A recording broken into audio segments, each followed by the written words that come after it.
అందరికీ నమస్కారం. నేను doctor Ramya Van Dhan Shetty, consultant obstetrician gynaecologist at Gravid home hospitals. మొన్న 4వ తారీఖున ప్రనూష అనే పేషెంట్కి మేము వీబ్యాక్ డెలివరీ చేశాము. వీబ్యాక్ అంటే vaginal birth after caesarean section. అంటే తనకు ముందు డెలివరీ సిజేరియన్ ద్వారా అయింది. ఈ ప్రెగ్నెన్సీలో మొదటి నుంచి మా దగ్గరికి చెకప్స్కి వచ్చింది.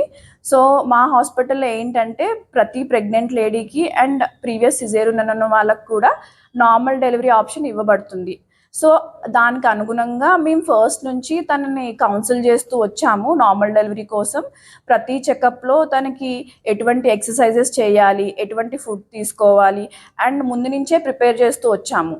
సో ఫైనలీ తనకి మేము నార్మల్ డెలివరీ చేసాము. సో పెయిన్ తట్టుకునే విధంగా, సో పెయిన్తో భయపడుతూ ఉంటారు చాలామంది నార్మల్ డెలివరీ చేయించుకోవడానికి. So painless delivery option epidural analgesia ఇప్పించి తనకి సక్సెస్ఫుల్గా వెజైనల్ డెలివరీ చేసాము. సో 3 kgs బేబీ గర్ల్ పుట్టింది. Baby and mother are healthy. First caesarean తర్వాత నార్మల్ అనేది చాలా అరుదుగా ట్రై చేస్తూ ఉంటాము. దానికి ఒక క్రైటీరియా ఉంటుంది. At least 2 years of delivery gap and scar thickness and ఆ హాస్పిటల్లో 24 గంటలు ఆబ్స్టెట్రిషియన్ అవైలబిలిటీ ఉండాలి, ఎమర్జెన్సీ థియేటర్ ఉండాలి. ఎందుకంటే ఏ క్షణాన్నైనా అది కాంప్లికేట్ అవ్వచ్చు. సో వెంటనే మేము సిజేరియన్ చేయగలిగే ఫెసిలిటీస్ ఉండాలి, బ్లడ్ బ్యాంక్ అవైలబిలిటీ ఉండాలి, 24/7 ICU team and anaesthesia availability ఉండాలి. సో గ్రావిడ్ హోమ్ హాస్పిటల్లో ఈ అన్ని సదుపాయాలు ఉన్నాయి. Level 4 NICU, anaesthesia team, ICU team అన్ని అవైలబిలిటీ ఉన్నాయి. సో ఎటువంటి high risk pregnancy or VBAC deliveries అన్నీ మేము ట్రై చేస్తాము ఇక్కడ.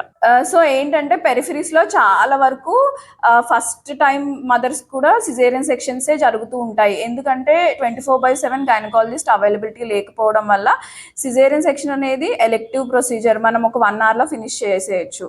సో అదే నార్మల్ డెలివరీకి కానీ వీబ్యాక్ కానీ ఆ హాస్పిటల్లో డాక్టర్స్ 24/7 ఉండాలి. పేషెంట్కి డాక్టర్కి ఇద్దరికి చాలా పేషెన్స్ ఉండాలి and patient motivation is very important. And normal delivery వల్ల చాలా ఉపయోగాలు ఉన్నాయి మదర్కి కానీ బేబీకి కానీ. సో మదర్ ఏంటంటే ఈజీ రికవరీ, లైక్ నిన్న డెలివరీ అయింది, ఆమె ఈ రోజు డిశ్చార్జ్కి రెడీగా ఉంది. సో దాని ద్వారా చాలా కాంప్లికేషన్స్ తగ్గించవచ్చు. సో అందుకే మేము first time mothers or already C section అయిన వాళ్ళకి 100% నార్మల్ ట్రై చేయడానికి మా వంతు మేము కృషి చేస్తున్నాము. సో గ్రావిడ్ హోమ్ హాస్పిటల్లో కంపల్సరీ ఎంత రిస్క్ ఉన్నా మేము అసెస్ చేసుకుని ముందు నుంచి ప్రతి ప్రెగ్నెంట్ లేడీకి నార్మల్ డెలివరీ ఆప్షన్ ఇస్తాము. సో ఆ పేషెంట్ని అదేవిధంగా మొదటి నుంచి కౌన్సిలింగ్ చేయడము, ముందు నుంచే ప్రిపేర్ చేస్తాము. అండ్ పెయిన్లెస్ డెలివరీ ఆప్షన్స్ ఉన్నాయి కాబట్టి సో వాళ్ళు అదే ఒక భయం ఉంటుంది వాళ్ళకి, ఇది చాలా పెయిన్ఫుల్ ప్రొసీజర్, ఇంకా మేము చెయ్యలేము అని చాలా డిస్కరేజ్మెంట్తో ఉంటారు. సో అవన్నీ ఏమి ఉండవు. ఇక్కడ మేము అనస్థీషియా వాళ్ళ హెల్ప్తో వాళ్ళని మోటివేట్ చేసి వాళ్ళకి మంచి జరిగే విధంగా, నార్మల్ డెలివరీ జరిగే విధంగా ట్రై చేస్తాం. నమస్కారం, నా పేరు డాక్టర్ స్ఫూర్తి. నేను obstetrician and gynaecologist Gravid Home హాస్పిటల్లో. Once a C section is always a C section అనేది మిత్. అంటే ఫస్ట్ సీ సెక్షన్ అయినాక మళ్ళీ సీ సెక్షనే చేసుకోవడం అనేది అపోహ. ఫస్ట్ సీ సెక్షన్ అయినాక కూడా మనం నార్మల్ డెలివరీకి ట్రై చేసుకోవచ్చు. దానికి కొన్ని క్రైటీరియాస్ మీట్ అవ్వాల్సి వస్తుంది. అది మీట్ అయినాక హాస్పిటల్కి కనుక proper facilities, 24/7 gynaecologist team, anaesthesia, critical care, న్యూనటాలజీ facility available ఉంటే కనుక మనం ఫస్ట్ సీ సెక్షన్ అయినాక కూడా సెకండ్ ప్రెగ్నెన్సీలో నార్మల్ డెలివరీకి ట్రై చేసుకోవచ్చు.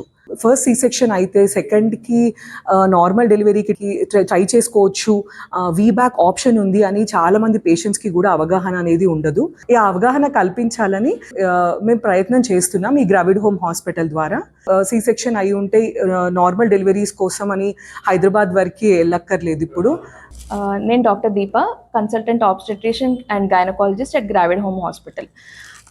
పెరిఫెరీస్లో నార్మల్గా చాలామందికి ఫెసిలిటీస్ అన్నీ ఉండవు. దానికోసం అనేసి నార్మల్ డెలివరీ కానీ లేకపోతే సిజేరియన్ కానీ, సిజేరియన్ అయిన తర్వాత కూడా నార్మల్ డెలివరీ చేస్తారు అని చాలామందికి అసలు తెలియదు. దానికోసం కొంతమంది తెలిసిన వాళ్ళు ఆ ఫెసిలిటీస్ కోసం హైదరాబాద్ వరకు వెళ్తూ ఉంటారు. కానీ ఇలాంటి అన్ని ఫెసిలిటీస్ మనకి హన్మకొండ అండ్ వరంగల్లో గ్రావిడ్ హోమ్ హాస్పిటల్లో అందుబాటులోకి వచ్చాయి. లైక్ 24 hours గైనకాలజిస్ట్ అవైలబిలిటీ కానీ, అనెస్థీషియా టీమ్ కానీ, క్రిటికల్ కేర్ టీమ్ కానీ, అన్ని సదుపాయాలు ఒకే దగ్గర మీకు అందుబాటులో ఉంటాయి. అండ్ వీబ్యాక్ అంటే వెజనల్ బర్త్ ఆఫ్టర్ సిజేరియన్. అంటే చాలా మందికి సిజేరియన్ అయితే నెక్స్ట్ ఆపరేషన్కి డేట్ తీసేసుకుంటారు ముందుగానే. మేడం డేట్ ఇచ్చేస్తారా, ముందు నాకు ఆపరేషన్ అయింది అని డాక్టర్ దగ్గరికి పేషెంట్ కన్సల్ట్ అవుతారు. కానీ అదొక్కటే ఆప్షన్ ఉండదు. ఆల్రెడీ సిజేరియన్ అయిన వాళ్ళకు కూడా నార్మల్ డెలివరీ చేయొచ్చు. సో ముందు సిజేరియన్ అయినా నార్మల్ చేసుకోవాలి అని భయపడకుండా ఈ ఫెసిలిటీస్ అన్నీ యూటిలైజ్ చేసుకోవాలని కోరుకుంటున్నాం. Doctor Dhanuja, consultant anaesthesiologist and Gravid Home hospital Hanamkonda. ఇప్పుడు మొన్న అయిన కేసుకి వీబ్యాక్ ట్రై చేసాము. పేషెంట్ కుడెంట్ టాలరేట్ పెయిన్ అనమాట. ఆ టైంలో మనం ఏం చేసాము, ఎపిడ్యూరల్ అనే ఒక ఇంజెక్షన్ ఇచ్చి పెయిన్లెస్గా చేసామన్నమాట పేషెంట్కి. అసలు ఎపిడ్యూరల్ అంటే ఏంటి, we give a small injection అనమాట. నడుములో చిన్న ఇంజెక్షన్ ఇచ్చి దాని నుంచి లో డోసెస్ ఆఫ్ ఎనస్థెటిక్ ఇస్తామన్నమాట. దానివల్ల పెయిన్ కంట్రోల్ ఉంటుంది అండ్ పేషెంట్ చాలా మటుకు సాటిస్ఫైడ్ ఉంటారనమాట. దానివల్ల పెయిన్ కంట్రోల్ ఉంటుంది అండ్ కాంట్రాక్షన్స్ కూడా దే కెన్ బేర్. సో దానివల్ల డెలివరీ ఈజీ అవుతుంది అనమాట. నాట్ ఓన్లీ దిస్ కేస్, ప్రీవియస్గా కూడా మనం ఇక్కడ పెయిన్లెస్ డెలివరీస్ చాలానే చేసాము. We gave epidurals to many patients and everyone were very much happy and satisfied. And చాలా ఫ్రీక్వెంట్గా అడిగే క్వశ్చన్ మోస్ట్లీ ఎపిడ్యూరల్ తర్వాత ఏంటంటే మాకు నడుము నొప్పి వస్తుంటుందా అది ఇది అని. బట్ దట్స్ అ మిత్, అది రాంగ్ అండి. సో ఎపిడ్యూరల్ తీసుకున్నా కూడా బ్యాక్ పెయిన్ వస్తుంది అనేది అపోహ. ఓకేనా? సో ఇంకా పెయిన్లెస్ డెలివరీస్ చేస్తాము. Please utilise the services in Gravid Home hospital.